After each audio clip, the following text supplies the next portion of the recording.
The decision to withdraw a U.S. brigade from Romania most starkly reflects this incoherent approach. Just days prior to the announcement, the President said any troop movements from Europe would be, quote, little. A brigade is not little, but you went ahead and did it anyway.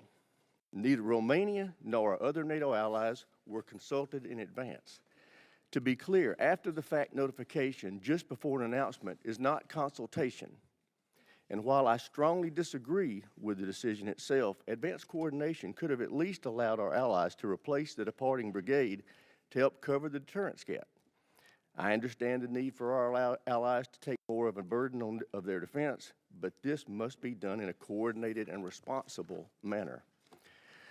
You also need to make these types of decisions in consultation with your primary oversight committee in Congress. That would be this committee. We made repeated requests to be consulted on any potential U.S. force posture changes.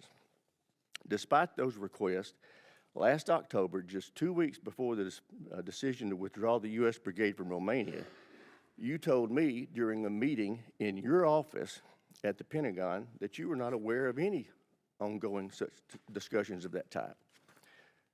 I'm concerned that you weren't being truthful with me.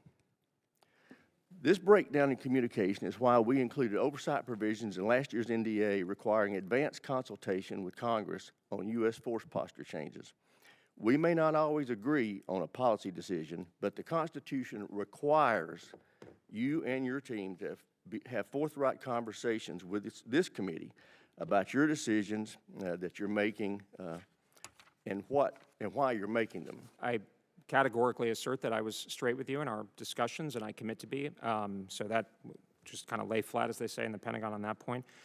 Let me reassure you emphatically that I'm a loyal lieutenant of the President, and we don't do anything in the Department of War that is not aligned with the President. I am not in the chain of command, sir. So when you say you, I can only infer that you are referring to President Trump's Department of War. I stay very, very closely tied in with Secretary Hegseth, who is, of course, with the President essentially every day, whether directly, physically, or otherwise. So let me just stress once again, sir, that these are the policies of the Trump administration. I am a loyal lieutenant of the President, and we follow his instructions on this issue as others. On the specifics of the matter, sir, a couple things.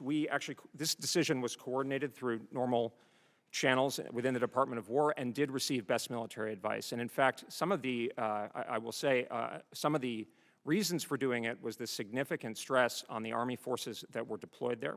So that was actually some of the, in fact, we all heard about it directly. And without